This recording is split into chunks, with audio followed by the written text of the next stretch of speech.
6 guys, 3 sports, no leash. This is the Unmuzzled Sports Podcast. Football, hockey, and baseball the way it's meant to be. Loud, raw, and completely unfiltered.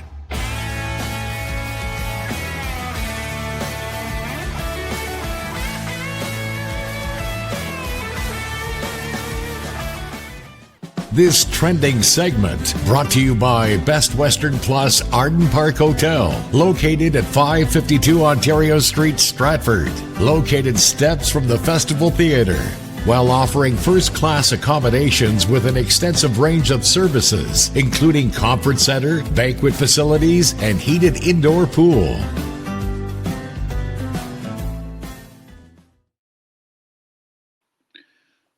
Welcome to episode 7 of the Unmuzzled Sports Podcast. I'm Gary Ray with Ian Shank and Brian Hawley. Gentlemen, how are you two tonight? Doing good. Really good. Absolutely. Yep. Ready to go, man. Yeah, geez, we got a lot to talk about. I was originally going to wear my Niners outfit with that huge win last night or yesterday. I just thought, though, that my Leafs, with their current dire situation, need my support more than my Niners do. So I ended up switching jerseys at the last minute. So that's why I got my Daryl Sittler Leaf jersey on. But Shanker, how was your daughter's Aces tourney this past weekend? Well, I heard a thing. It was the 30th year for that Aces tourney, which is crazy to think about. And we didn't make the semifinals, which was unfortunate. But hey, the girls had a great weekend. We had fun. So well, I saw Darren Stevenson was there doing an interview with Sean Cameron, president of the Aces, Sean Cameron. I thought that was pretty cool. Yeah. And so you guys were getting some airtime with them. And then there's a girl. I apologize, I forget her name. She's a high school student at St. Mike's. She's taking amazing photographs and putting it on social media. I started. Who is it? Sorry? Paige Campbell. Paige Campbell. Thank you. Yeah. Folks, go onto her Instagram and Facebook sites and start following her. She's had Warriors pictures. That's where I saw it. She posted some Warriors pictures from last weekend. And had a picture of Bender's new mask, and I thought, wow, that is super cool. So she takes really sharp, cool pictures, and I saw a whole bunch of Aces pictures that she took over the weekend. So shout out to Paige Campbell, and a great job that you're doing there. But let's get started with what's trending, folks. Halzer, I know you've got an axe to grind over the American League MVP announced. Aaron Judge won it for the 3rd time in 5 years. He won it over Cal Raleigh from the Seattle Mariners. Judge is the 13th player to be named MVP at least 3 times. And people that have been named 3 times at least, including the New York Yankee greats Joe DiMaggio, Yogi Berra, and Mickey Mantle. Judge led the majors in on-base percentage at .457, slugging percentage at .688, OPS of 1.145, times on base with 310, intentional walks 36. He had more walks than every MLB team except the Yankees. And then he had a WAR, which Halzer, I know you really like, of 10.1. He led the American League in runs with 137, walks with 124, extra base hits with 85, and total bases at 372. So, Halzer, we'll start with you. What do you think about that Judge winning over Cal Raleigh's super season? Oh, you're muted, buddy. To be clear, I'm not sure you mentioned the fact that he won the batting title as well at 331 or whatever the heck he hit. And he had a monster season. And on a regular year, you know, you look at him and go, yeah, man, and even if you went on the metrics that I like to go with MVP, akin to last year's NFL MVP vote with Lamar and Josh, Lamar had the better numbers, but Josh won the MVP because he truly lifted his team up to another stratosphere. Now, you could say that also about Judge or Raleigh. So I think that the MVP, as far as most valuable to your team, I think that's a wash. And yeah, I love all the things that you were talking about there. A little bit, some of them are a bit redundant. I mean, he led the league in hitting and he led the league in walks. So, I mean, simple math tells you he's going to lead in OPS and on base as well. So the thing is, you have to look at what he's up against. And as great a year as Judge had, it was a generational year for Cal Raleigh because he is a catcher. All right. Judge is playing a very low impact defensive position in right field. People talked about how much DHing that Raleigh did. What about Judge? He started the season with an injured shoulder. He couldn't throw for a good chunk of the year. He was DHing a bunch of the year as well. Yeah. So that argument is ridiculous. The fact that he led the league in home runs, didn't just lead the league in home runs. Let's recap. Led the league in RBIs, okay? Set a new major league record for home runs as a catcher. And even if you take away the 30-odd games that he DH'd, his home runs as a catcher in that position were 49, which is still a major league record, okay? He didn't just set a catcher home run major league record. He set a home run record in Major League Baseball for switch hitters. He beat Mickey Mantle in home runs. He's hit more home runs than any switch hitter in history. He hit more home runs than any catcher in history. And if the offensive metrics were not enough to make your decision here, he caught 1,072 innings. You want to guess how many pass balls? Zero. Zero pass balls in 1,072 innings caught this season. And if that doesn't tip the scale to Cal Raleigh, I don't get it. I don't know if they're trying to sell tickets. You don't need to try and sell tickets to a sold-out Yankee Stadium. The fact that, all due respect to Judge and the season as he had, it was a generational season for Raleigh, and I think that him not winning the MVP is just a little bit silly. You can't argue with the stats. Raleigh led in games played, like you said. Yeah. Home runs was 60. Most by a catcher. He broke Johnny Bench's record. RBIs, he had 125 to Judge's 114. It was an incredible year. Like, Schenker, what did you think? I was hoping for Cal Raleigh to win. And if Cal Raleigh played at Yankee Stadium, all his home games, sure, he'd be MVP, no problem.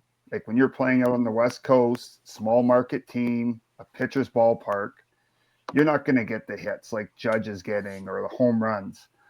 Cal Raleigh also had 14 stolen bases for a catcher over Judge's 12. I know it's only 2, but when you're catching every day, catchers aren't supposed to be good hitters. And when you have Cal Raleigh this past year do what he did, he has to get recognized. And it's a shame that he never did. Yeah, it's if he was hitting in that short right field as a left-hand hitter, that would definitely improve his numbers, no doubt about it. And yeah, like I said, I'm a Yankees fan, so I'm partial. I was looking though at the AL winners over the last 5 years. It's pretty interesting. It's only 2 names. This year, Judge, obviously. Last year, Judge. 2023, Ohtani. 2022, Judge. And 2021, Ohtani. So, like, it's quite an exclusive fraternity in the American League. And when you factor in, Halser, you brought up a good point. You factor in with him catching in the dog days of summer in July and August heat, like getting down, squatting, and that's crazy. And he's a big dude. Like, they don't call him the big dumper for no reason, right? Like, he's carrying a lot of luggage around behind him, dude. I'm telling you. So actually, Schenker probably accentuates the point that I'm making when he talks about the fact that Seattle is a pitcher's ballpark, and he still hit more home runs than Judge. Yeah, exactly. Well, I mean, what do you got to do, especially in a league that is absolutely 100% enamored with the home run, where they've switched swings over the years to increase launch angle so you can hit home runs all the time.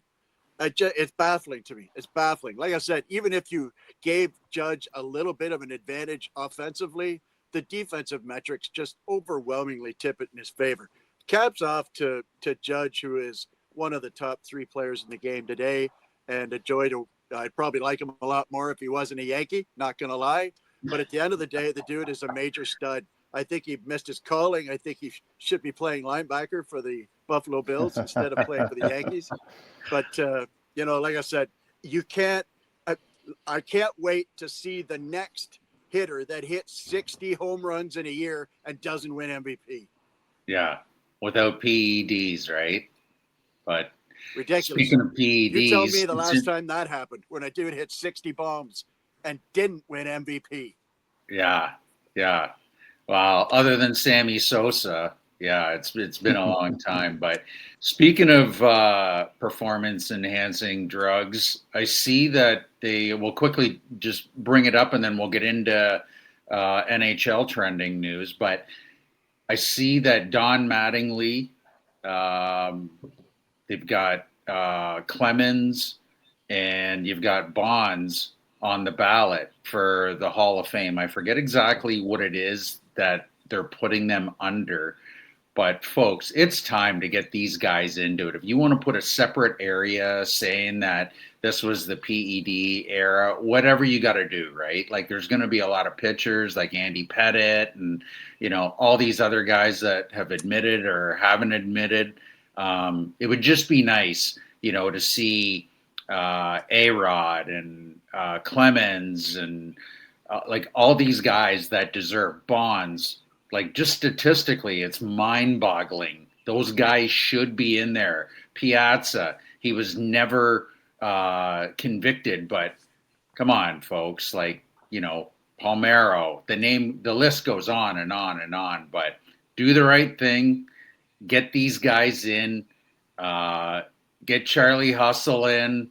Like they just need to do the right thing. So, Halser, you look like you're going to say something. What? No. I don't agree with you, Razor. I can't lie. I don't agree with you. I tell you what, I'll make you a deal. We'll open up a spot for these guys in the Hall of Fame. Just go right through to the back door, around into the alley where the dumpster is. That's where you belong. You cheap bastards. We'll put their poster up on there. Bonds probably cheeses me off more than all of them, because Barry Bonds was a Hall of Famer before he juiced. He was a 30-30 guy perennially in the 90s for the Pittsburgh Pirates, part of that killer outfield. The killer bees, Bonds and Bonilla. And Andy Van Slyke at center field. Yeah. And this dude was one of, if not the best ball player of his era without juicing. And he did amazing things. He was a first ballot Hall of Famer. A-Rod, same thing.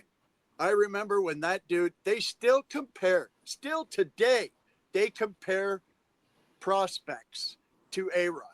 A-Rod was the perfect prospect. And guess who they compared to A-Rod when he came up in 2016 or 17? Some kid named Vladdy. All right. That's the one that they said. All the scouts said he's the closest thing I've seen since A-Rod. A-Rod was the perfect prospect. He walked in his first year, and you're going to have to help me out on exactly what year that was, but he was a rookie, played center field, one of the best ball seasons of all time, that Mariners 102 win season. They were incredible with Griffey and Edgar Martinez and down the list. And, you were a first ballot Hall of Famer without juicing. Exactly. I mean, if there's a guy, there's only really one time that I can sort of empathize with a guy. If you're living in a third world country where you're living in a friggin' 3-walled shanty and you juice up because you can get that one contract to get you out of squalor, I can't argue with that. But guys are already in the show. They're already first ballot Hall of Famers, and then they cheated. Fuck them.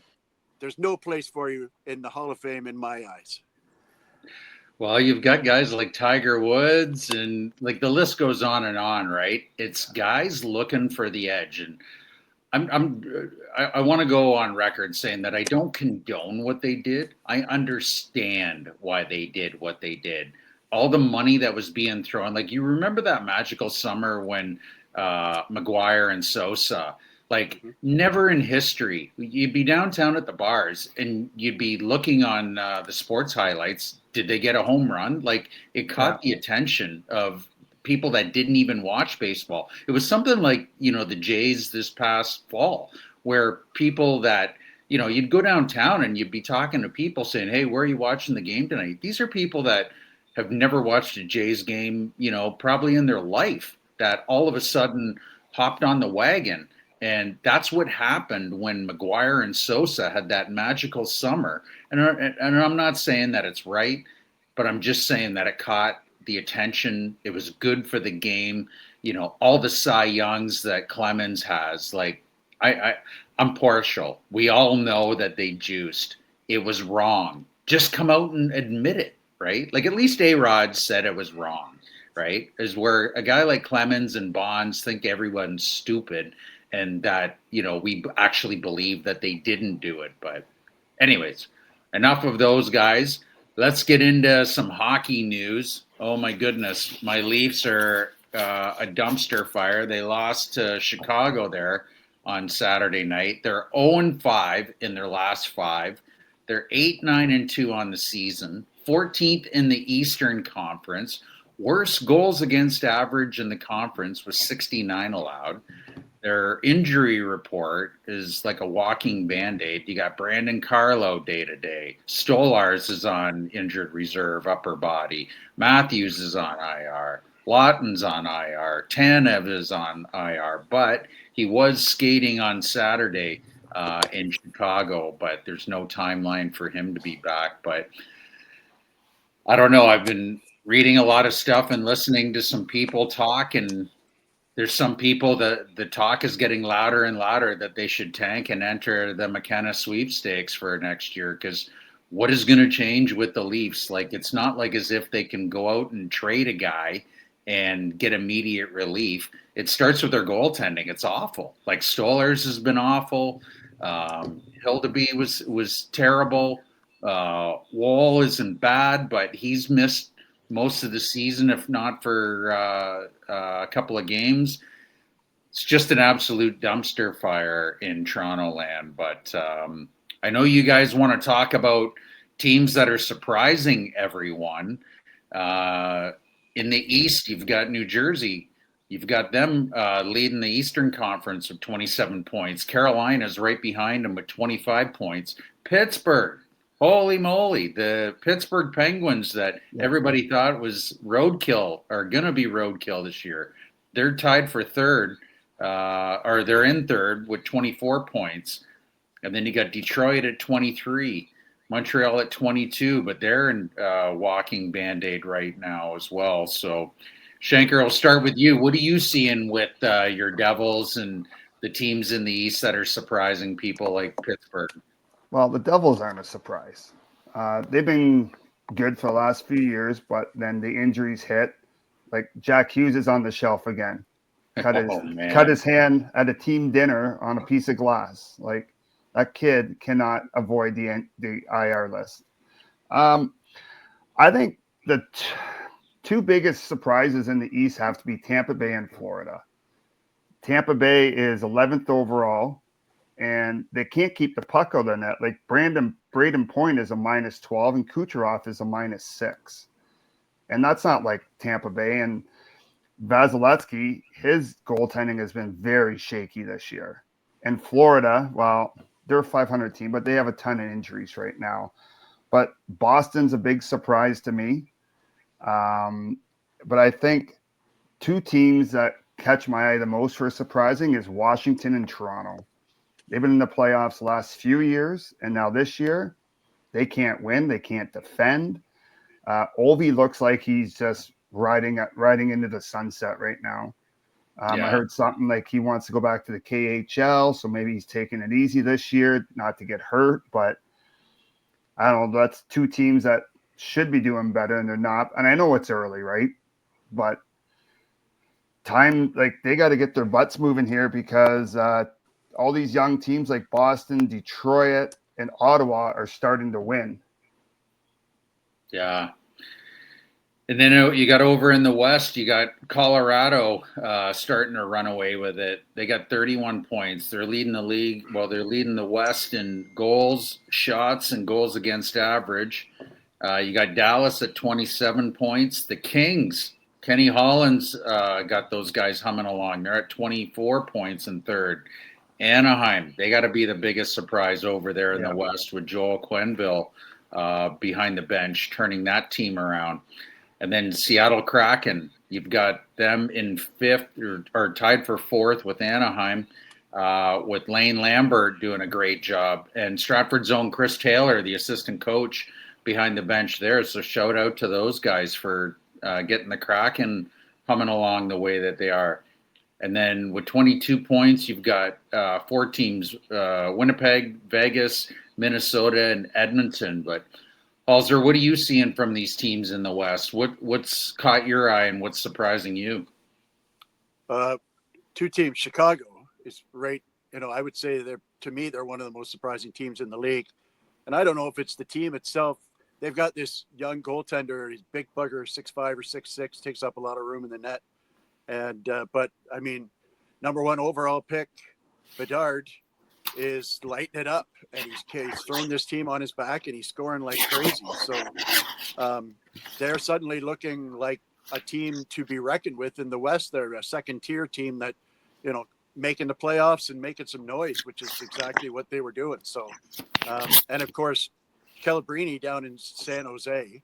I was looking at the top five in scoring, and I'm just noticing how all the scorers at the top now are all number one and number two overall picks, or not all of them, but most of them. Anyways, all that potential is starting to be realized. You look at McDavid and Calabrini and Bedard, all these guys that are up at the top there that are really making some noise. So the other one to me is Montreal. I think they're I'm not sure if surprise is the right word, but if anybody had any doubts that what they showed in the playoffs was, a one-off, I think their only problem right now, they're a little bit banged up. They got 3 or 4 regulars out of the lineup, but they've got a lot of depth there, and I think they're going to be able to sustain where they're at. And I think they're a team that could potentially win that division, I think.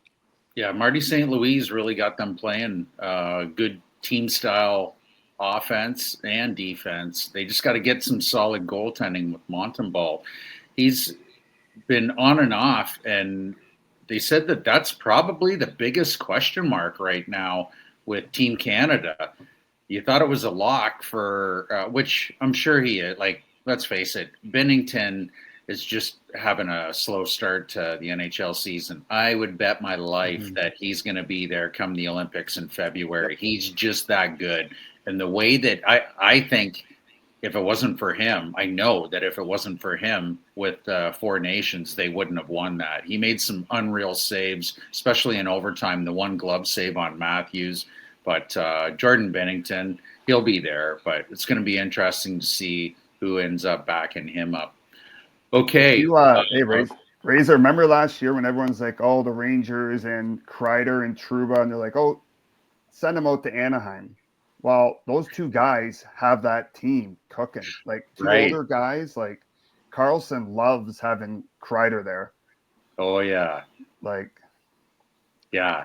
And then you've got New York, a bit of a dumpster fire right now. Yep. So Chris Drury's got a lot of explaining to do, getting rid of your captain and just some of the questionable moves. But, we'll keep an eye on Anaheim, that. You're right, Shanker. That kid Gauthier that didn't want to play for Philadelphia, he's down there and he's lighting it up too. Yeah. They've lost 3 in a row here, but they're still in the mix, like at the top. Heck of a start. And we're actually pretty much at the quarter pole now. I mean, we all talk about it's early, but all of a sudden we're at the quarter pole. It's time to separate the wheat from the chaff to find out if you got a club that needs some help. Yeah, exactly. All right. we'll move on from that. Schenker, we won't talk. I want to get into end zone and fantasy. We Yep. were going to talk about that stick swinging incident in the OHL, but the only note that I'm going to make about that is you've got a precedent set before in the NHL in '99. I don't know if you guys remember when Marty McSorley hit Donald Brashear over the head. He ended up getting 23 games, and which was the rest of the season and the playoffs. And then with all the fallout that people were howling at Gary Bettman, he ended up suspending McSorley for a whole year. So it'll be interesting to see what happens to Brampton's Luke Dragusica, who two-handed Oshawa's Brady Blasig over the head there the other night. I'm sure everyone's seen that on all the low light reels, but hopefully the kid. Yeah, for junior level though, I mean that's an NHL decision, and the OHL is a lot closer to that. But keep in mind, we had the kid in Kamoka stomp on an opponent with a skate, and he only got 20 games. Yeah, I'm not sure he served all of those. I think he got that reduced to 12. And there was a kid from Barrie that slashed a Kitchener guy in the head, and he only got 2 games 3 weeks ago. I actually don't see him getting any more than 10, if that. Yeah. Jeez, it'll be interesting because the kid was bleeding too. Like he was laying on the ice bleeding. So, well, if there was ever an intent to injure, I think you just gotta you can use that and put it in the dictionary beside intent to injure. Moving forward, I think it's pretty cut and dried. Right. All right. We're going to get into some end zone and fantasy, and then we're going to hear from our TNT sponsor, Todd Schmidt. So TNT for end zone and fantasy. End zone and fantasy. Brought to you by TNT Security Inc., where security meets reliability. Call Todd Schmidt today for a security quote on your concert, dance, sporting, and alcohol event, business, property, or mobile patrol security.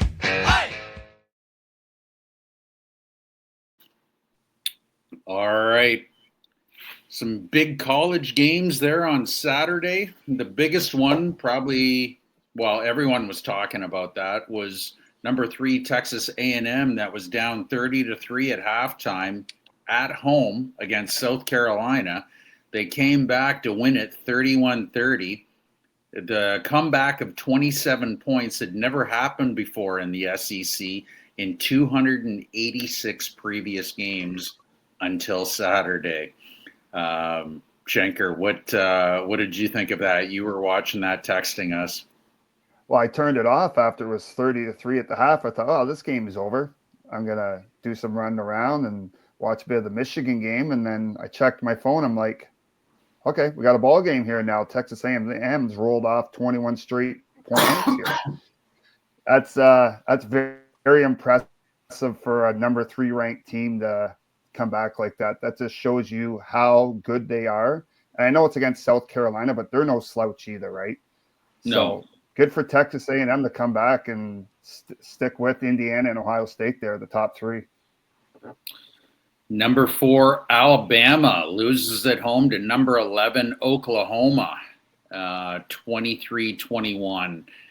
It was basically due to Oklahoma's defense. It wasn't like as if their offense had a great game or anything like that. But Halser, did you see any of that game at all? Or no, I watched the Michigan game, and that was really entertaining finish. I watched second half of that game, and so I don't get a chance to see a whole lot of college in the afternoon, but it was nice to be home to be able to watch that. And Michigan turned the ball over 5 times. 5 times. Serves. 5 times.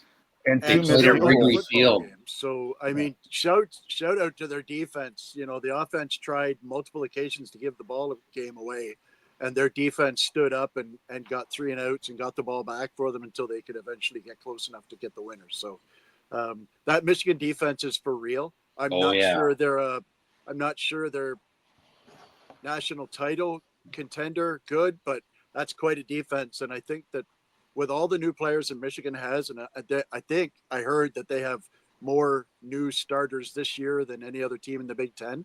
Yeah. And so, a year from now, Michigan could very much be a top 3 football team.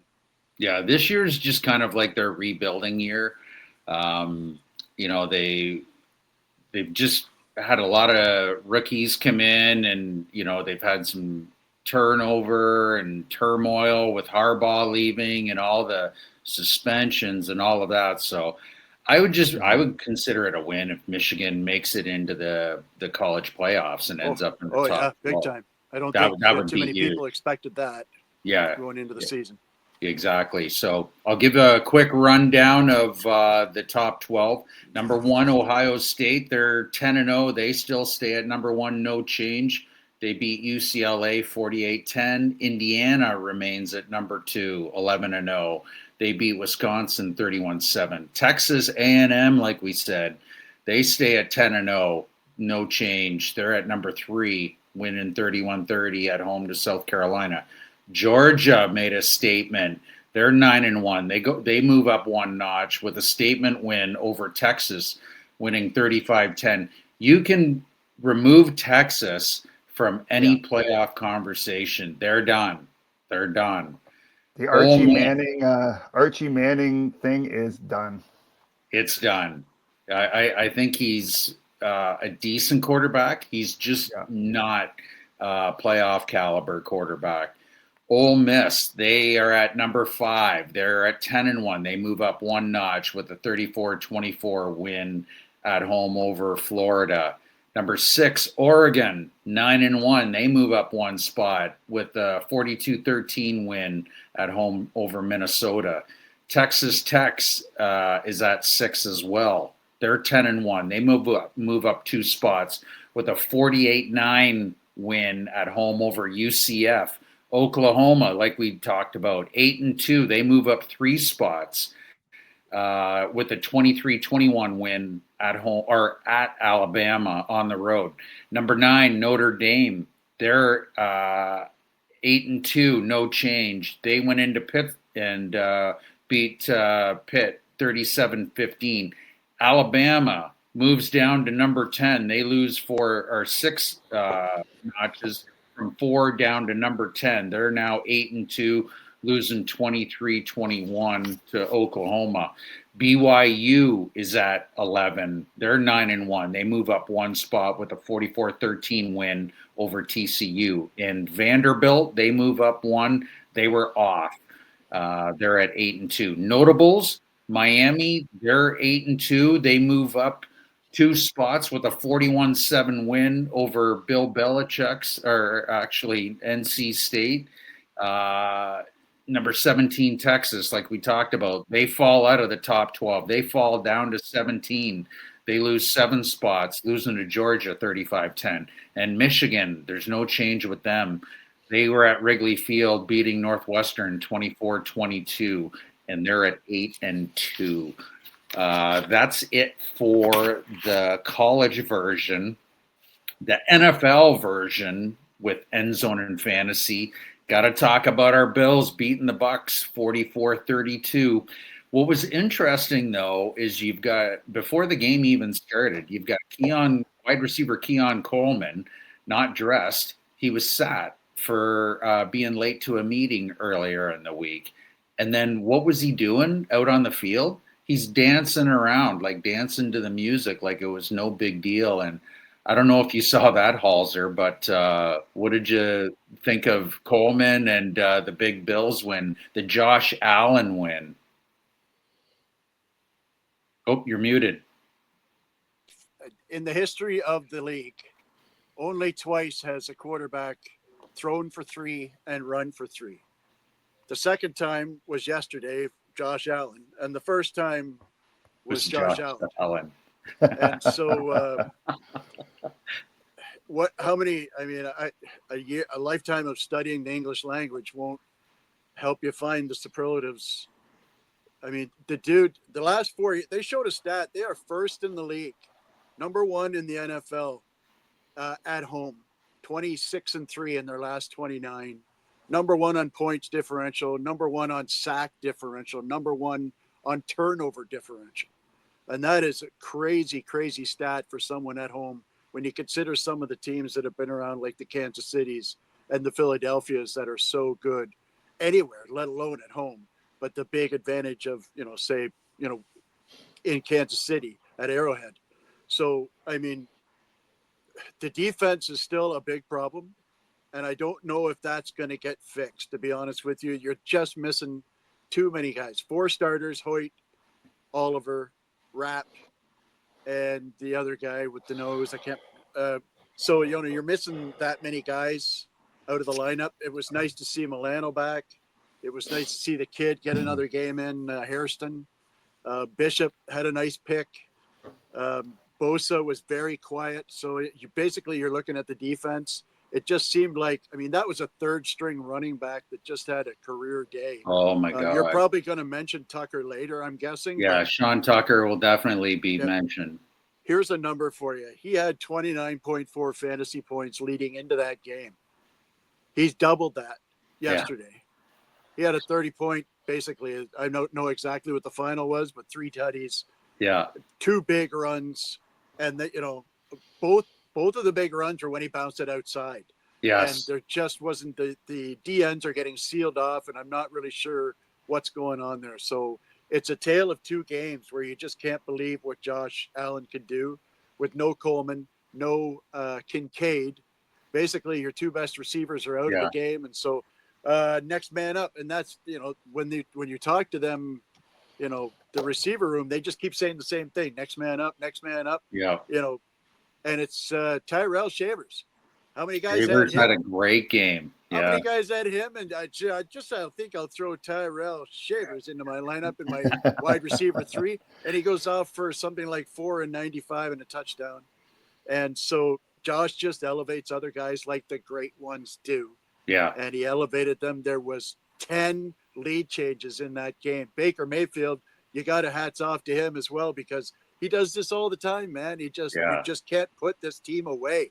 And they're going to be a dangerous team moving forward, Tampa Bay, because Mayfield just wills them down the field and doesn't let them lose. Now, in the end, he just ran into a bigger, stronger, faster version of himself. So it was probably the most entertaining football game and stressful game I've watched all season. Yeah, it definitely was entertaining. And I'm a Baker Mayfield fan. The guy who #1 overall pick to Cleveland years ago, and just needed some proper coaching. And he's like lights out down in Tampa right now. So hats off to Baker Mayfield. They were in a gunfight back and forth. Like you said, the lead changes. We were texting back and forth going, what is going on here? But great win. Tampa Bay has to play the Rams next week. So that's going to be another shootout for them. Huge. So yeah. I will say the other shout out I got to throw is to Joe Brady, who has been maligned the last couple of weeks by others that are smarter than me. Oh, yeah. But they recognized one little flaw in that defense that you could pick up right away. There are statistics and metrics that show that they have the most aggressive corners in the league. And so after trying to run the ball when the corners were right up on in their face, trying to play bump and run, and them throwing 8 in the box, Brady says, okay, we're just going to start throwing it deep. And I don't know when it was maybe mid-second or later on in the second quarter. And then all of a sudden they just started attacking the ball down the field. And then all of a sudden Tampa couldn't stop them because they're so aggressive that, anytime you make a double move on these guys, you're going to burn them deep. And that's why that was a big part of the game yesterday. It was good adjustment by Joe Brady. Yeah, fair. Okay, top 5 fantasy performers yesterday and on the weekend. #1, Josh Allen, 44.7 points. Christian McCaffrey, running back for my Niners, 35.1 points. Sean Tucker, the 3rd running back from Tampa Bay, 34 points. Michael Wilson, wide out from Arizona, he had 33.5. And Tataroya McMillan, wide receiver from Carolina, had 33. He had a big game. I'm glad I dropped him when he wasn't doing anything earlier in the season. A couple of my fantasies. The top waiver wire pickups you guys should be looking for. Obviously, Sean Tucker should be on your radar. He's only on 25% of Yahoo fantasy teams. Emmanuel Wilson, running back for Green Bay, with Josh Jacobs hurting his knee yesterday for the Packers. You should pick up Wilson. He's only on 6% of teams. Kenneth Gainwell, running back for the Steelers. Jalen Warren's out with a wonky ankle, so you should be picking him up. He's on 32% of teams.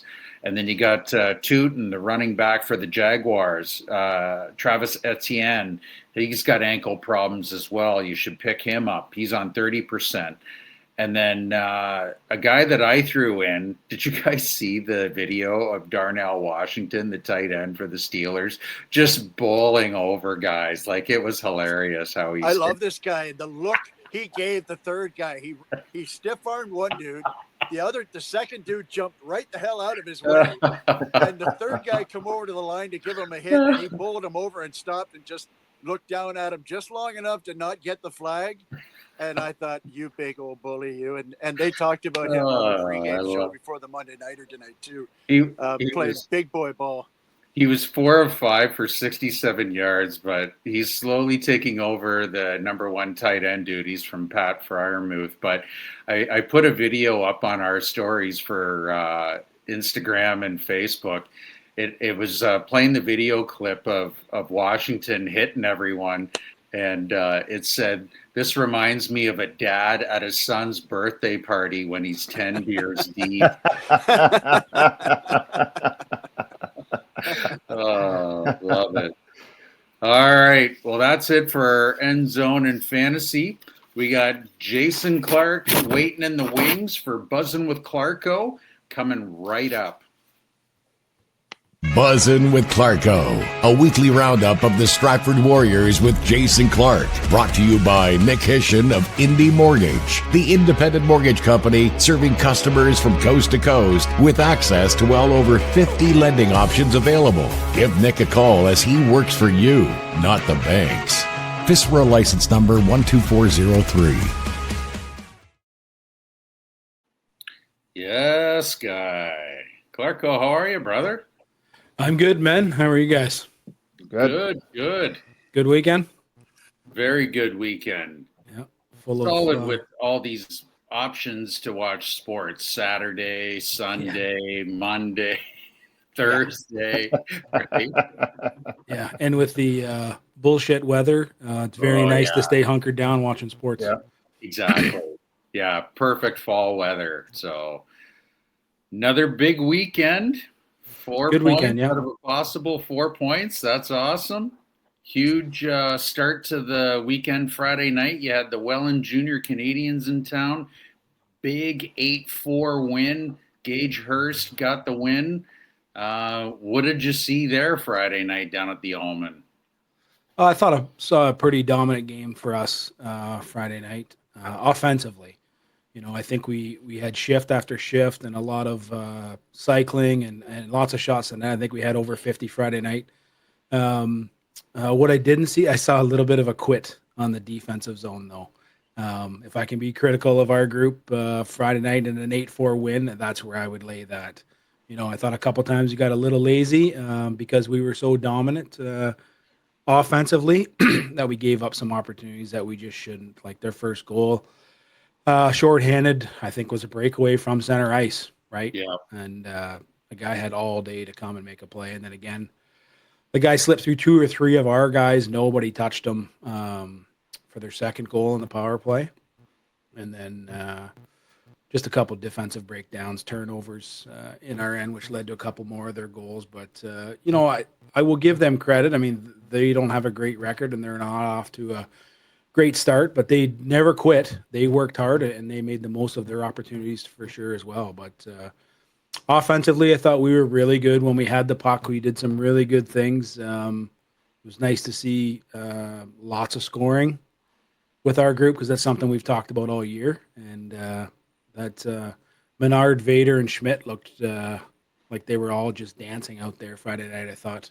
Didn't they look good? Like I think they're out statistically, they're one of your hottest lines. You had Menard with the Hattie, but Jonas just seems to have found like that a line mate where the two of them just looked so in unison, and it was just really good to watch. Like you had Dom Marshall tying it up at 1-1.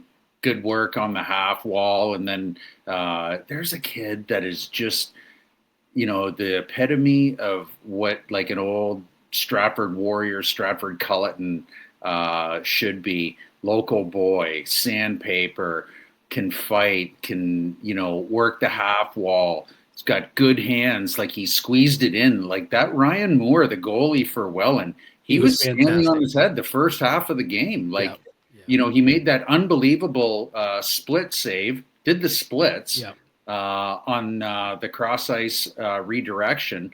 And we were saying down at the far end when it was 2-1 Welland, we're going, guys, like, I don't want to put the cart before the horse here, but if Welland scores to go up 3-1, the way this Moore kid's playing, like, it could be trouble tonight. And, well, if we had a night where we were sleeping and only put 20 shots on net, we probably would have been in trouble.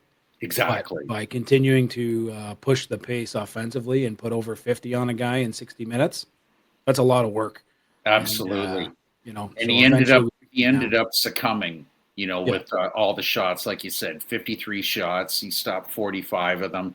I thought it was really good. Murphy had another one, the rebound off the face-off to tie it at 2-2. Yeah. And then you had Slattery. He had that nice one-timer at the top of the circle. Nice pass there from Wildfong. I thought that was great to get his confidence back going because like we had talked about there last week, he'd been snake bitten, hitting the iron. So it was good to see him. That was a great quick release. Yeah, it was nice, seeing guys that we've talked about recently. Jonas came back 2 real big goals, and I thought he had a couple really great setups, like Menard's hat trick goal when he threw it on his backhand, crossed the slot there for Menard the one time, like just an outstanding offensive play for him. And then Menard, right, getting 3, he got 4 goals this weekend, I believe. Yeah. Slot's getting back on the board with another goal. Quinn Kipfer scoring again, a couple goals on Saturday night. So, it's starting to come. It's something that I've been saying for a while here. It's coming. We're getting lots of opportunity. And it was nice to see us break out with 8 on Friday night. Yeah, you hit the nail on the head talking about some nice passes from Schmidt. Like you said, that cross ice backhand sauce for Menard's third one was beautiful. Yeah, I thought the fight with Don Marshall and Cole Miranda, I thought that was a good turning point. You guys are up 5-3 in the second period, and he ends up getting into it with him, and then that's when you guys turned on the afterburners and really put it to Ryan Moore and Welland.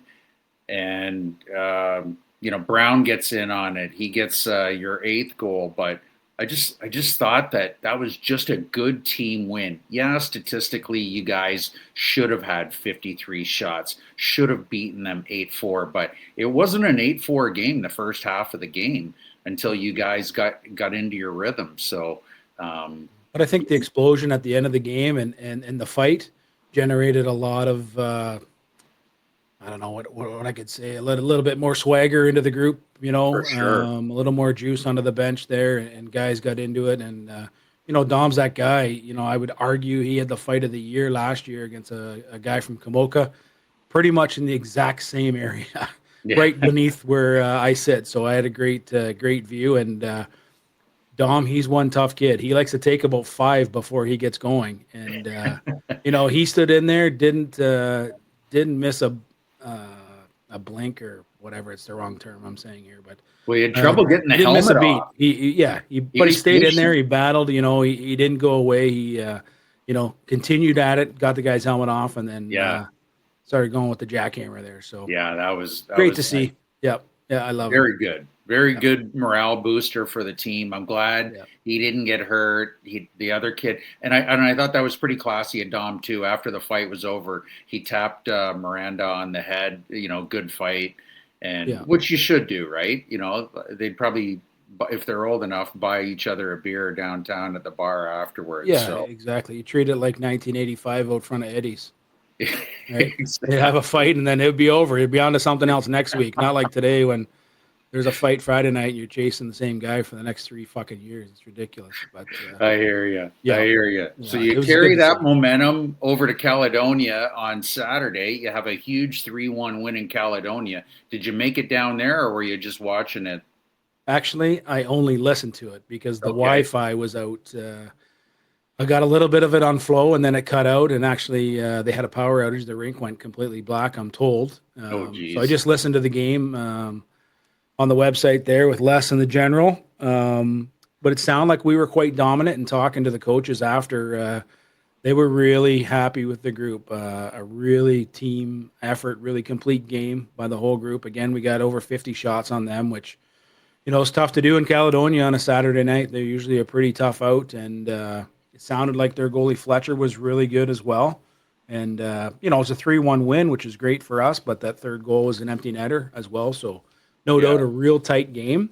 And I'm gonna have to wait to see the video. Like they would have videoed the game. It wasn't on flow. We'll see how long it takes to get up there. But you can look at it on 519. They've got it on there. Do they? Listening to the game, like there was some huge hits in that game. So it was quite a physical battle too, I'm told. So great to see. And, just all in all, another great weekend for us as we're trying to keep pace with all those teams that are in front of us that continue to win.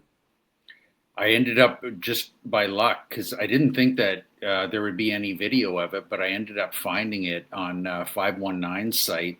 Okay. And Bender stopped 25 of 26. He had a strong game. Kipfer had 2 goals. Schmidt and Menard kept it going. Kipper's first goal was like a semi breakaway. He got fed a pass and then he came in on the Caledonia goalie. Great deke, backhand, forehand, and slid it in to tie it at 1.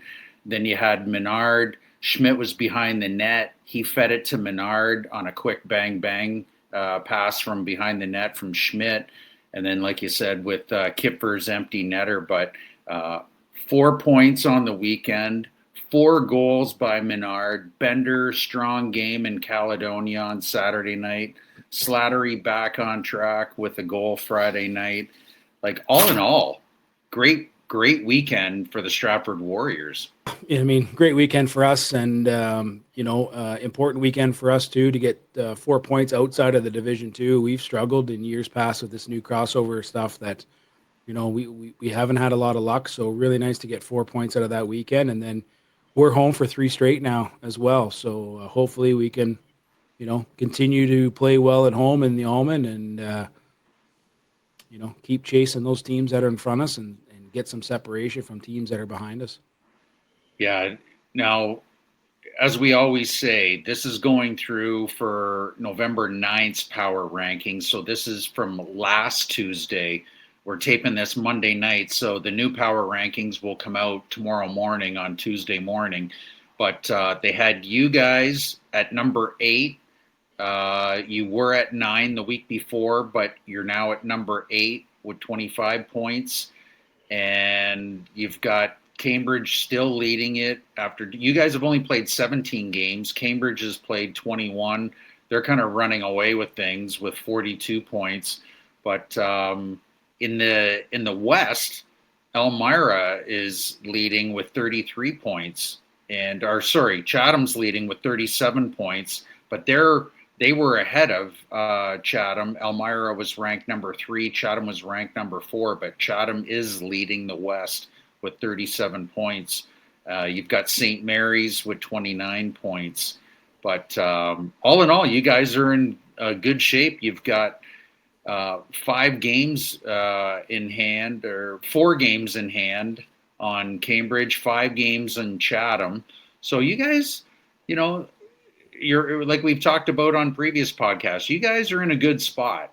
And if you can get, 8 of those points, you guys are setting up just nicely, because let's face it, you just got to get to the dance. Anything can happen. Just look at Florida Panthers. They don't care who they play. They just want to get to the dance. And so anything can happen after that. But yeah, for sure. And you guys know it's a great league and it's a great division. There's a real battle every night. Even the teams that are below us, near the bottom of the division, they're not easy outs. No. Sarni's had a real tough start here, but Everybody else is, if you're not there and ready to play, you could lose that game. So there's nothing to complain about here in Stratford. We're really happy with our group and where we sit with the games in hand that we have.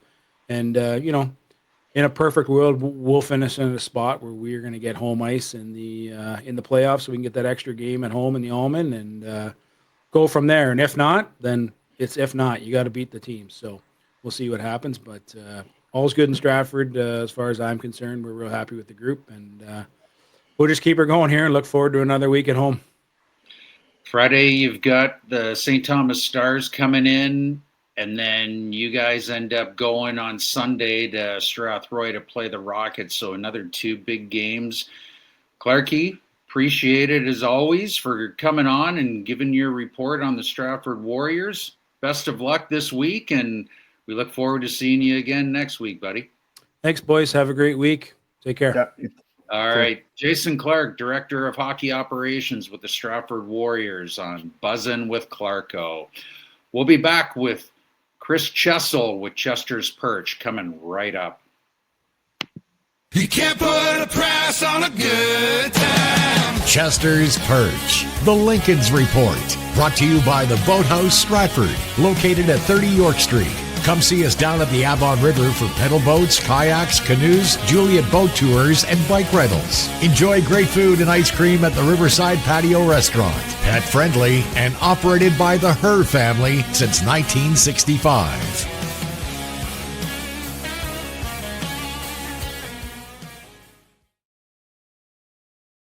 Yes, guy. We got Chris Chessel in the house. Chester, how are you, brother? What's up, boys?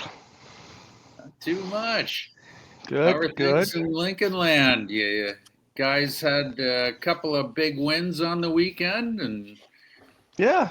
moving on up, as George Jefferson would say. Yes, he would. Yes, he would. Yeah, no, you know what? Not a bad weekend. Survived a bit of a scare Friday night at home, but nothing that it wasn't our own doing. So, it was 7-4 Kamoka came win. into town. Yeah, Kamoka came into town Friday night. Von Bar got the start for us. Another Friday night at home. Good crowd of just over 800. So, for a Kamoka game on a Friday night, that's not a bad crowd. So the energy was in the building, and right off the bat, the Lynx came out flying the first period. They played a really good first period, dominated. They were just downright the better team.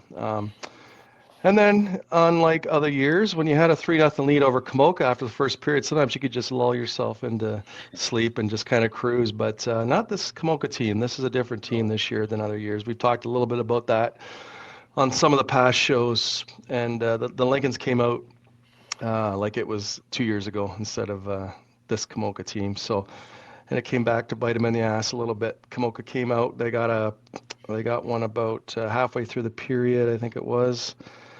Or was it early? Yeah, it was early. So early in the second, they got one to make it 3-1, and then they got one about halfway through to make it 3-2, and they had a ton of scoring chances. They were out, skating us a bit through the neutral zone, and like I said, we weren't winning the battles that we should have been winning, and we did win them in the first period. So, and then they got her to 3-2, and then early in the third.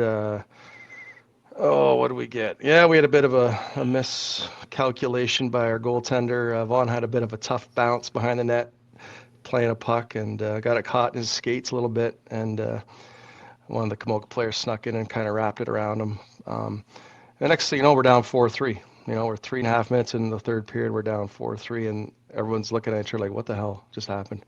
Yeah, and, you guys started off. You're up 3-0. That's right. Moka comes firing back. They're up 4-3. And then Elsinga had to tie it for you guys in the third. Yeah, real nice goal there. Elsinga can fire the puck. When he hits the net, it's a beautiful thing to watch. But yeah, I think that fourth goal that did put Kamoka up woke us up a little bit. I think they felt for Vaughn a little bit too, because Vaughn had been playing well all year, and just a little bit of he had a couple tough bounces with the puck Friday night, just going out to play the puck and maybe not getting enough wood on his pass and stuff. So, I think the boys rallied around him a little bit, which is good to see, right? Zinga came out, got his 5th of the season.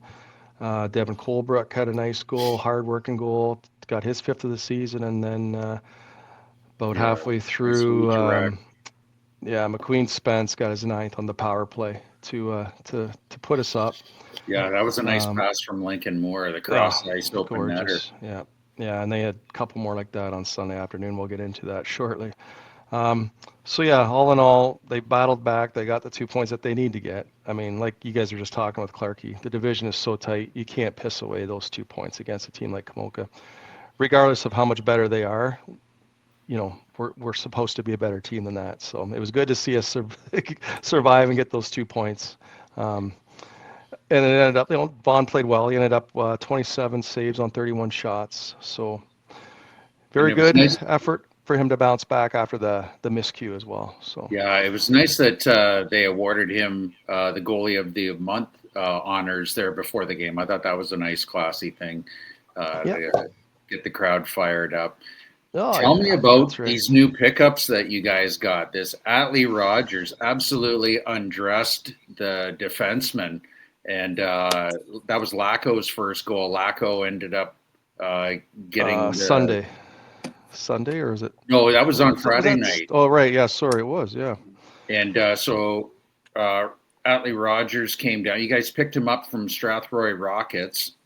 And he has had 2 goals, 8 assists in 15 games with the Rockets. And then you've got an American kid, too, Camden Keene, from big defenseman from Northville, Michigan. What do you know about these 2 guys? Well, I know Atlee really well. I coached Atlee for 3 years with the Lakers. Tons of skill. He's had incredible amount of skill since he was knee-high to a grasshopper.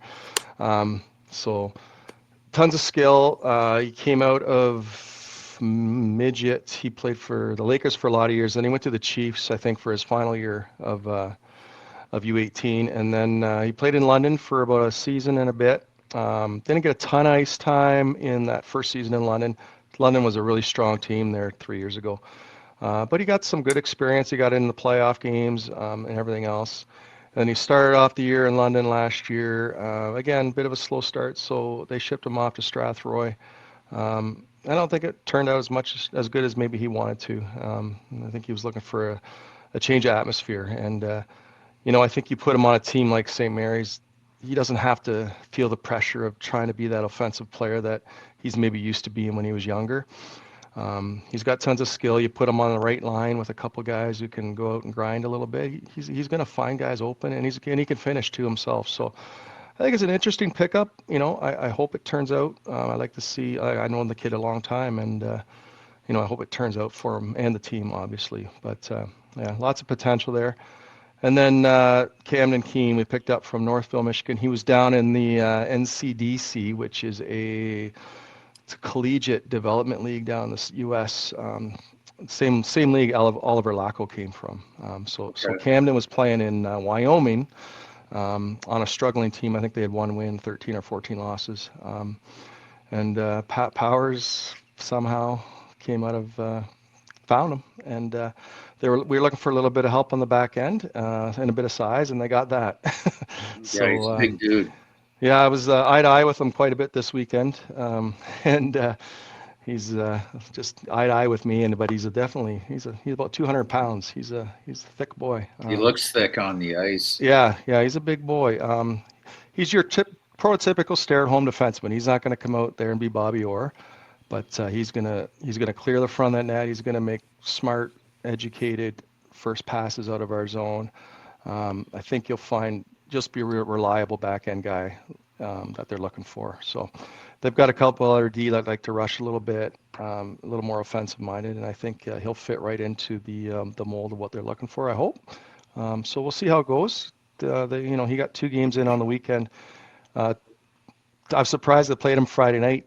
He didn't get here till about mid-afternoon on Friday, and he got a text saying he was in once the paperwork finalized. So nice. They put him right in Friday night, and it's not a bad time. Put him in there against Kamoka, see where he's at, and then a bit of a funner game on Sunday against Listowel. So yeah, Balzer, what did you see Friday night with the Lynx?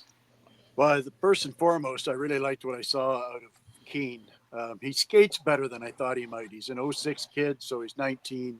He's listed at 6'1", 220, but he looks bigger than that, and he definitely plays bigger than that. But I was really impressed with his mobility. And that is, because Bradley likes to play the game at Mach 10. And so if you're going to play for him, you got to be able to skate, move the puck quick, and have your brain move quickly. So I was impressed with him as well. Atlee, I thought, had a good game. I thought he was matched up well with Lacko. I get the impression not just about anybody could play with Lacko. He's going to be a real good addition. I got to say, Jess, a miscalculation is probably the nicest way I've ever heard anybody talk about a brutal goaltending gaffe that caused a goal.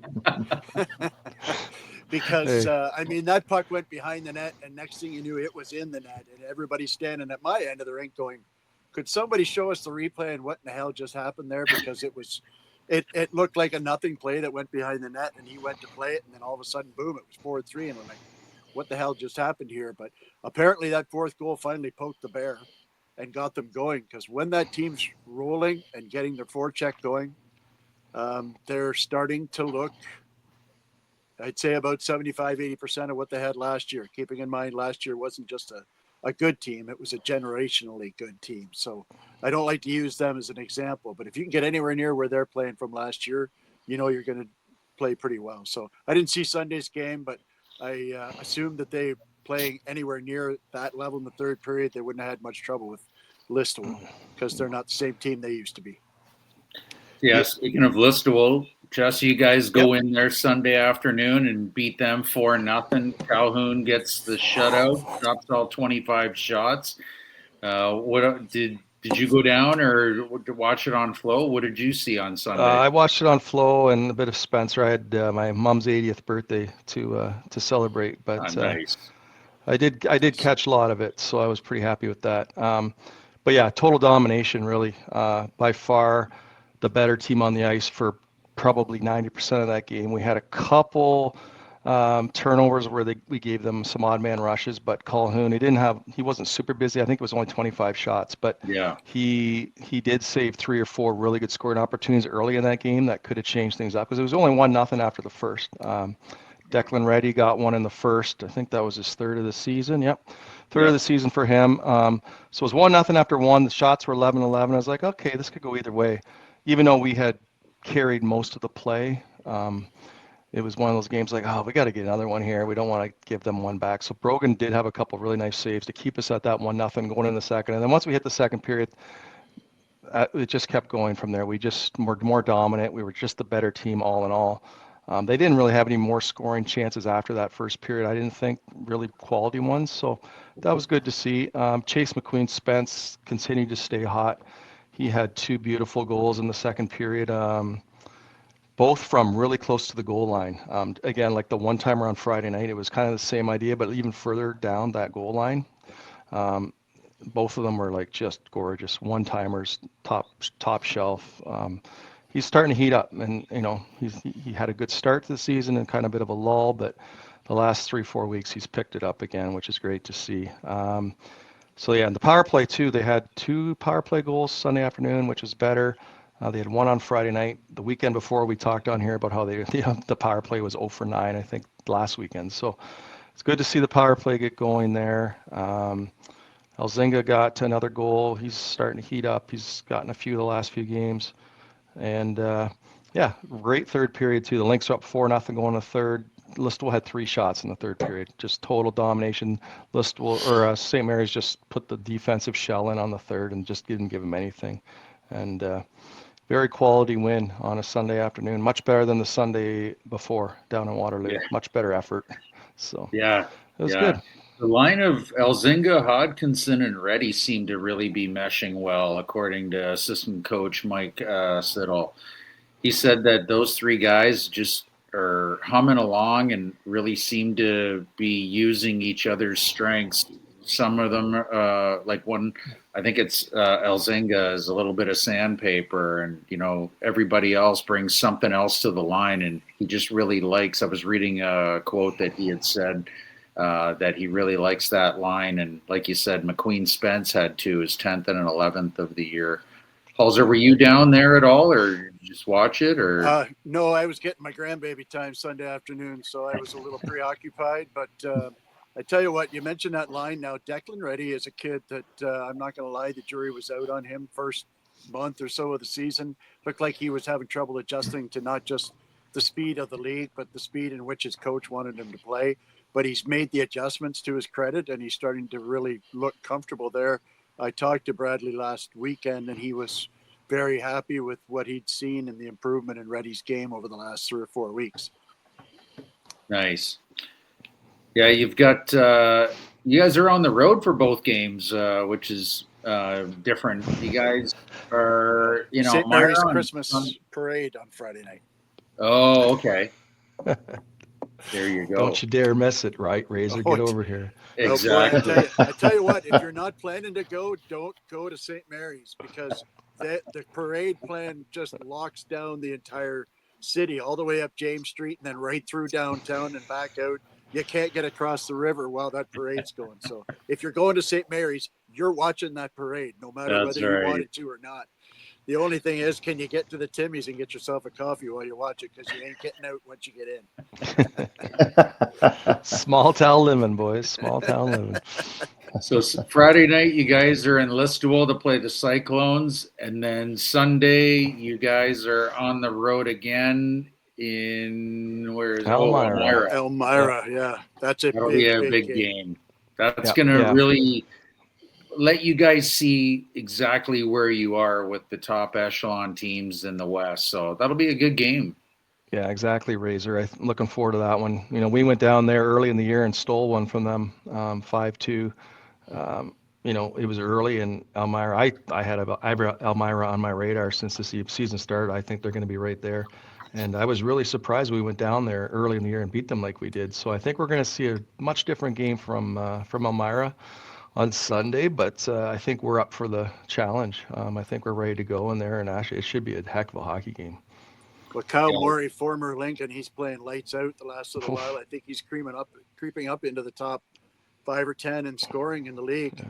And he's got 15 goals. Yeah, I mean, you have to think about how much, credit do you give the Elmira organization, who lost last year's leading scorer in the Martin kid, and they lost the league's best defenseman. I mean, best defenseman by a mile in Evelyn. Yeah. And they're still right with Chatham goal for goal as the number 1 offensive team in the conference. So big shout out to the Elmira organization to bounce back from losing 2 players, much like Milton losing players of that caliber and still being that good. Well, they got that. I'll get back to him. Gerber. They got Gerber back from Stratford. The Gerber kid, yeah. He's good. He's a big really addition. Yeah. Yeah, and their goaltending solid too, right? They got 2 really good goaltenders. Liam Reed, I think, is their number 1, but both guys have really good numbers, so they're going to be there. That's for sure. And then you know what? After that game, it's been on my calendar for about 4 weeks. Next is Friday. Cambridge Redhawks coming to St. Mary's, 28th of November. If you guys have nothing better to do, get in your cars, come down to the PRC on that game, because that is going to be the streak breaker if it's not broken before they get here. Let's hope the winning streak's still going, because that's going to be a good one. I'll have to see who Stratford's got in town. If they've got an easy one, I may have to head down Highway 7 and join you guys. But Razor, what would the Rock say? It doesn't matter who the Warriors are playing. That's in 2 weeks, right, Chester? 2 weeks? Yeah, 28th. I'll be there. I'm looking forward. I've got it circled when Stratford and St. Mary's play each other. I think it's December 11th, if I'm not mistaken. mistaken. It's a Thursday, no less. Yeah, Thursday night. So I tell you, it's going to be a dandy. Stratford is looking. They are the real deal. I'm telling you. Yes, they are. They are so good defensively that they just don't give you chances. For that game. Yeah, that Bender kid. Bender is just been lights out for the Warriors. I can't say enough. I know every week I'm gushing about him, but he is as advertised. He's a big kid, makes unbelievable saves when he needs to. And now that Jonas is back, the Warriors just seem like a well-oiled machine. And I'm not saying that they're going to go and win the Sutherland, but I think they can do some damage. I view them as not quite as sandpaper-ish, but I view them like Florida Panthers. They just want to get into the playoffs, and they don't care who they're going to play because they play so good defensively. They'll frustrate the hell out of you, and they'll get good goaltending, and they'll just wait for their chances. Oh, absolutely. Yeah. It's going to be Oh, they're going to entertaining. be tough. They are so good. Yeah. Yeah. All All right, boys. Chester. Well, thank you so much. Chris Chessel, St. Mary's Lincoln's Insider. Appreciate that. Best of luck this weekend on the road. And look forward to hearing your report next weekend, Chester. All right, boys. Have a good week. All right, Chester. Chris See ya. Chessel. We'll be right back with Dave Graff for Chew on That. Chew on That with Graffer. Brought to you by Work Pub and Eatery. Get a taste of tradition and charm in our family-run pub. From hearty dishes to cold drinks, we've got everything to make your visit memorable. Located at 75 Wellington Street, Stratford.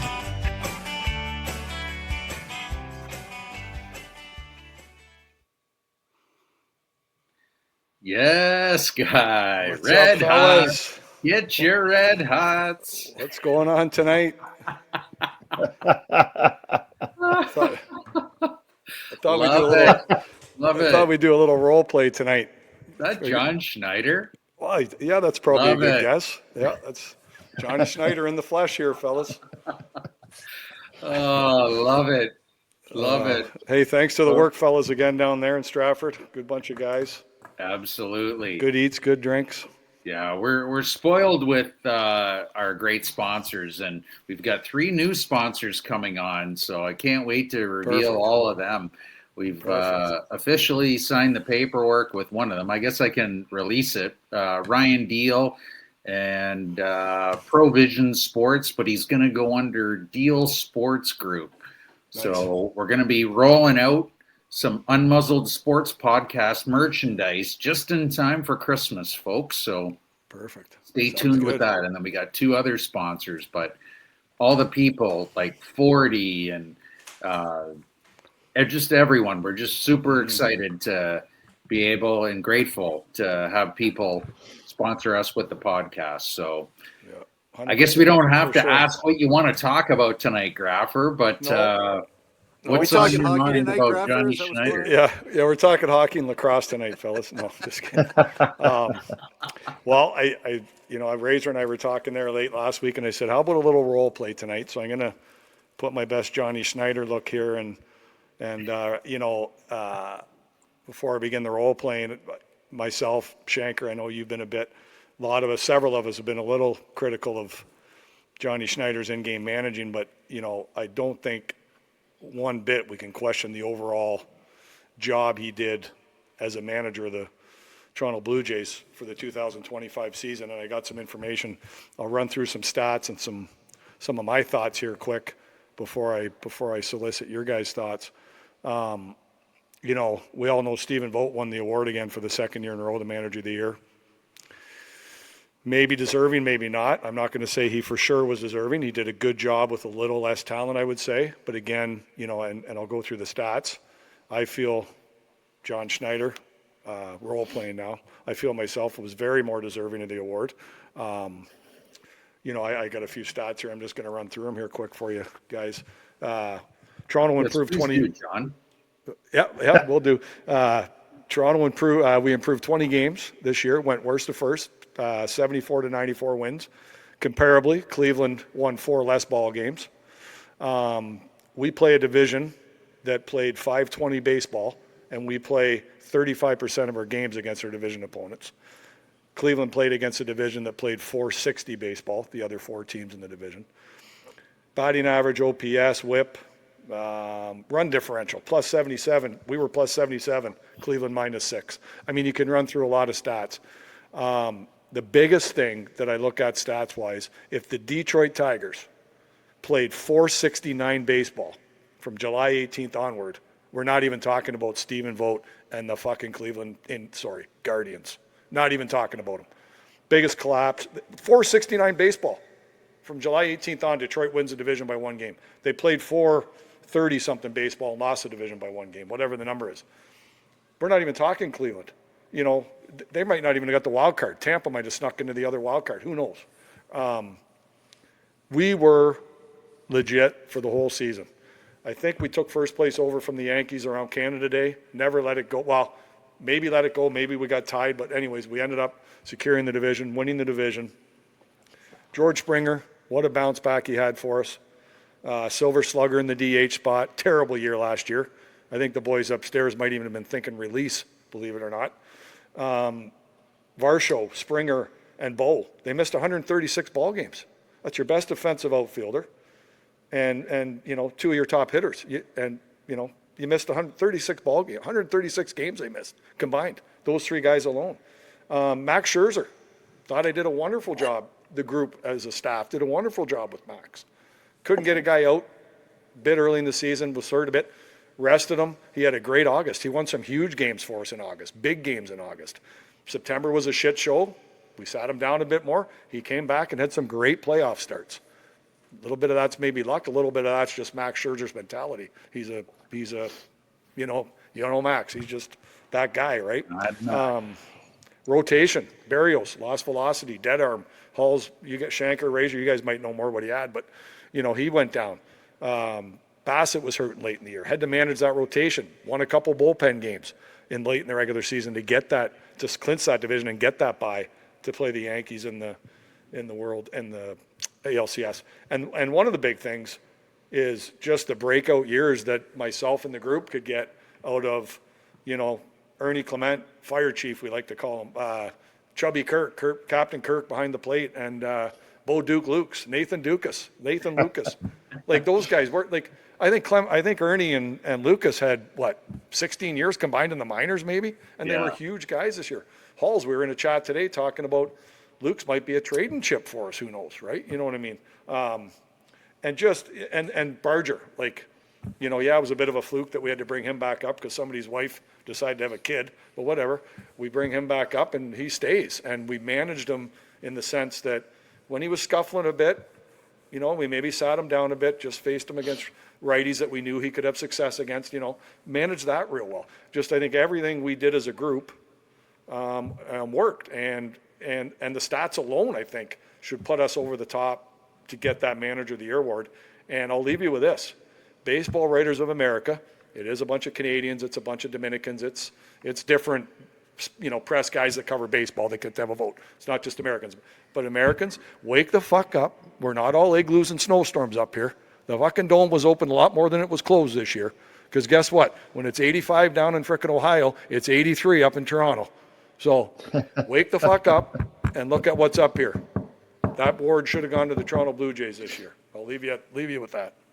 Well, John, well said. Well said. I found a very interesting stat.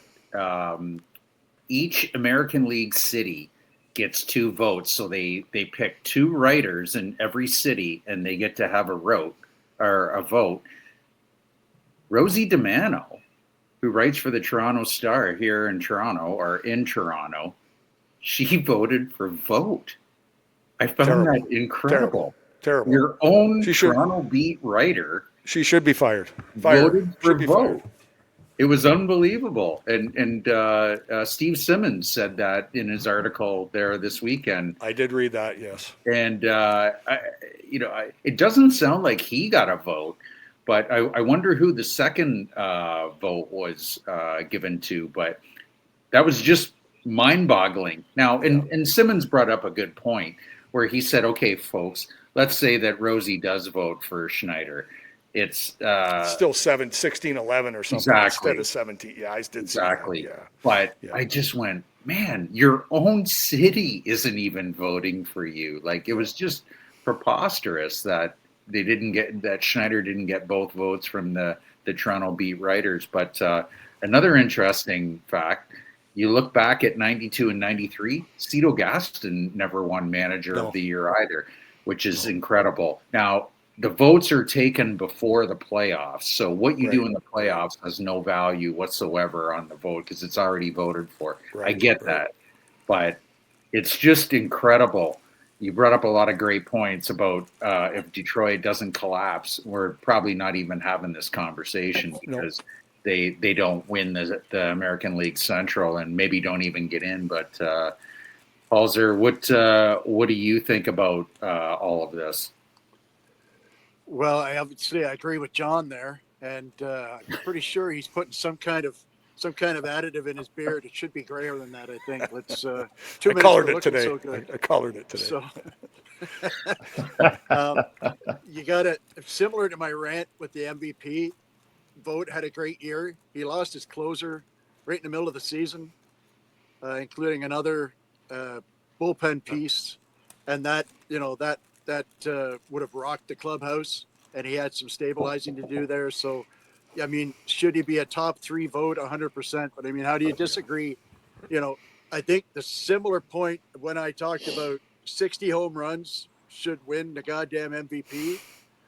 Worst to first should be some kind of coach of the year recognition, I would think. And even if it wasn't the coach, I mean, so many things went right for Toronto. And I think that's maybe what people saw from afar is that, Addison Barger batted 197 last year. All of a sudden he turns into a bona fide number 4, number 5 hole hitter. But you mentioned all those names. Santander, their big ticket prize free agent guy, did nothing. There's Zero another great long. point. Great point, Holmes. I mean, what about the other one you're missing is you lose your setup guy, Jimmy Garcia. They lost him for the season all the way back in May. Yep. And so you can't tell me that he lost, Vogt lost more than Schneider did because, Schneider was missing, like you said, Varsho. Even in the playoffs, Varsho could barely throw. His shoulder was still buggered. Yeah. There were a couple of plays that were fly balls that you knew were automatically going to score a run. You had no chance to throw them out. So I really don't. That's a real head scratcher to me. Like I said, kudos to Vogt, who did a great job with limited resources. But at the end of the day, worst team in the AL East, the best team in the American League, not just winning the division. Number 1 seed in the AL. I think they were 2 games shy of having the best record in the major leagues. What does a guy have to do? Who won? Tell me something. Who won in the National League? Murphy. Right? The guy who had the best fucking record in the league. Yes. All right. Yeah. So why didn't they give it to somebody else who made the playoffs because he lost guys? You know what I mean? It just how do you explain that? They gave it to Murphy with Milwaukee and well deserved, but you don't give it to Schneider. Give your head a shake. And this is one, guys, where I think you touched on it, Razor. It was 7 votes different in the first place votes. Yeah. This is one where I could have understand it, where if it was 17-10, maybe it was 14-13 first place votes. That would be a little more easier to take in my case. Yeah. But I think the Toronto Blue Jays staff should have won at 17-10 first place votes. Right. That's how skewed I think it is. And The fact it wasn't even Hall close said. is remarkable. Yeah, exactly. But to me, they just looked at payroll. That's what it is to me. I mean, the Blue Jays had a number 5 or number 6 payroll in the major leagues. Oh, you made the playoffs, woohoo. They didn't look at what was happening a year ago. Yeah. When they were exactly shitstorm. with basically the same team. And you talk about the payroll hauls, like I said, 136 man games missed between 3 of your better paid guys in Bichette, Springer, and Varsho. Yep. So And add another 100 games for Garcia. there you go. A good point. Thank you. Yeah, add Yimmy in there for another 100. Right. Shanker, what did you think of all of that? Oh, I totally agree with Graffer and AKA Schneider. Like the Jays went on that huge heater in July and August while the Tigers kept losing and the Indians weren't winning. They'd win 1 or 2 games. They'd just keep winning 2 or 3 games and slowly erase that 12.5 deficit. Like, I know Cleveland lost Clase and all that, but they still had their hitting. So how do you give it to, I don't know. It pissed me off because I thought Toronto deserved something after what happened in the World Series. And I know it's a regular season thing, but how does 10 writers only vote for Toronto? I don't get it. Yeah, I agree. And Shanker, I'm glad you touched on that, where Cleveland, they did win. They had maybe a couple 4-game streaks in there, but from that July 18th onward, they played 620 baseball, and Detroit collapsed at the 430 or 440 to lose a division. We played 580 plus baseball for the season. which, okay, Exactly. isn't 620. But we sustained 580-plus baseball with 94 wins, April till the end of, well, we kind of got going in May, but May till the end of the year, not, And the August Jays 1st till the handled end of the the year. AL East easily. They beat up on the Yankees Well, all year, which is yeah. America's East Coast team, and they beat up on the Red Sox. Like 60 points higher the AL East was than the AL Central on the other teams. Yeah. Winning percentage of the other 4 teams. Yeah, Not the even Yankees close. got Not even hot close. there late in September, and the Jays had to be careful. They had to win their last 4 games to hold off the Yankees and get home field advantage throughout the whole season or the whole playoffs. But I agree. I'm a little bit biased being a Jays and Yankees fan, but I was absolutely shocked that Schneider could take a team. I think it was you, Halser, that said it from worst to first in the AL East. You win 20 extra games from the year before. You managed all these guys that nobody saw coming out of Buffalo and having the year that they had. Springer having a career year.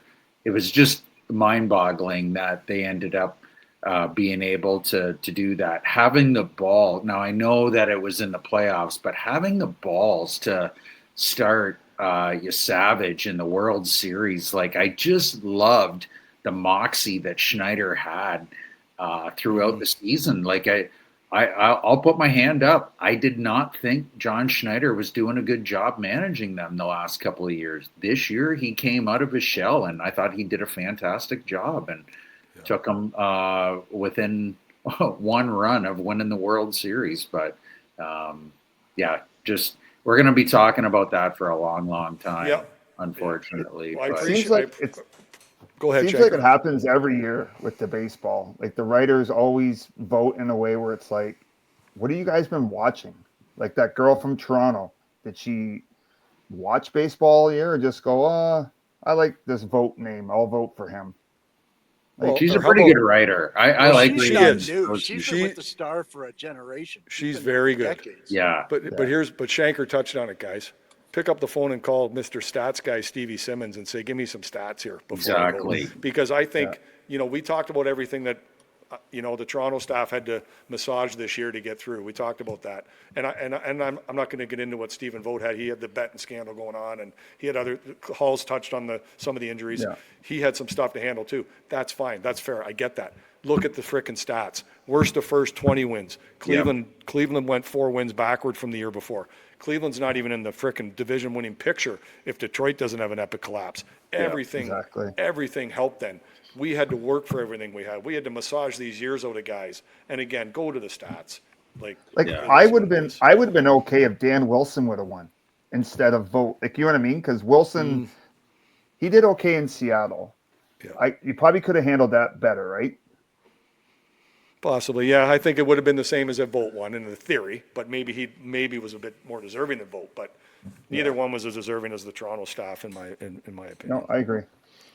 I don't know. My last thoughts on that are probably something along the lines of, dealing with, they had Springer and Max, but by and large, you had a room full of guys who hadn't been through the pennant drive before.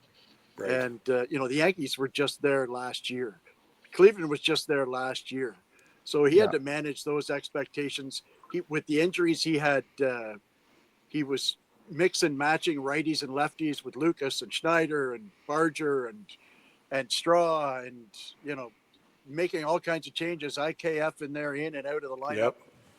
Heineman, like I say, I'm blown away the way he didn't have a plug and play. I get why Cito never won, because he had Whamco. He did have the plug and play. Yeah. He had the ultimate plug and play lineup. Their number 9 hitter was Tony Fernandez, and he hit 300. Yeah. Okay. Yeah. You didn't need to do anything but just, whose turn is it to pitch? Throw him the ball, sit the fuck down, have a few peanuts, and enjoy the show. That's right. But Schneider was on every close game. And because the kind of team that they had so many close games, and different guys had to be put into situations to win. And those who have coached as long as guys like myself and Graffer have coached, you have to put guys in situations to succeed. You have to know the guy. You have to know the player. And Schneider has known these guys all the way back to Buffalo. He coached a lot of them in the minor leagues. I thought he handled the room perfectly. you can argue all you like with the game time decisions and in-game decisions, but Yeah. he handled that room Yeah. marvelously. And I thought that was the reason that they held off, keeping in mind they had to win 6 straight in the last week just to hold on to first place because the Yankees stopped losing in September. So I think he got And they robbed. did. And we did. And we kept winning, right? Yeah. Yep, and kept it going right through. So there's just, you can't just look and go, oh, well, Cleveland got this many wins with half the payroll. Yeah. You know what I mean? Agree. Sometimes you have to get you said, look at the stats, and I appreciate that. Sometimes you have to get your ass out of your book and out of your phone and turn on the TV and watch some baseball and see the kind of team that you're trying to decide who to give an award to. It's just a shameful situation. And you nailed it, Halls. A couple things there, like you said, that we don't see. He knows where guys can be successful, and he did a great job of putting them in those positions. That's what I think. That's not really in-game managing. That's the part that we don't really see, because we're thinking, like, why is he playing Lucas against a lefty today? Or why is Clement in against this hard-throwing righty with Nastin breaking stuff away from him? Like, but Schneider knows why, right? And he did a good job. I think he did a great job that way. So. Well said. All right, Graffer. Thanks, fellas. Schneids. Thanks so much for coming on, pleading your case. I got to get some of these Red Hots in the background up to Atkins and Shapiro. They're knee deep in the Tucker chase. So let me go get them. Let me get them fed, fellas.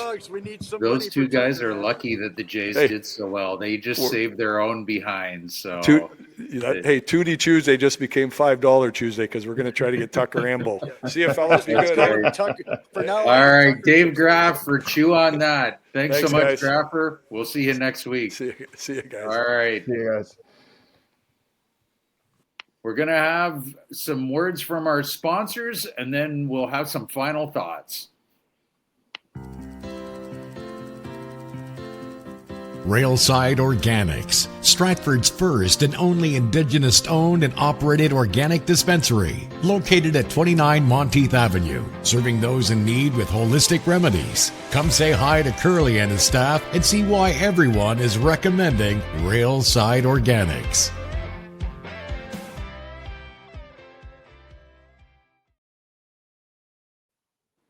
Yeah, shout out to Kirk and Tammy at Railside Organics. Go in and see them.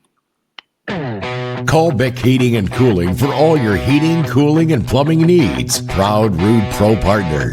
BickHeatCool.com or 226-921-4848. Your home team specialists. Taking care of Stratford and area since 2013.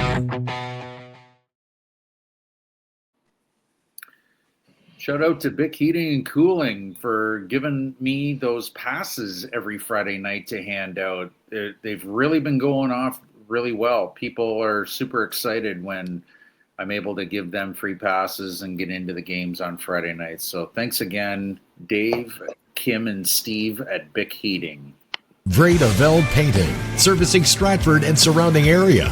With over 20 years of experience to help you with all your painting and decorating needs, on time and on budget.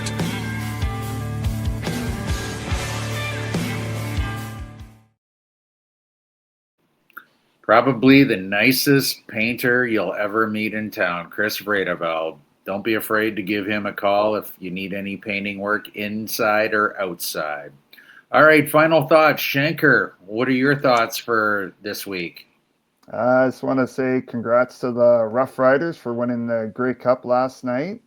And I have a funny feeling we're going to be talking baseball for the next while with the free agent pool now open.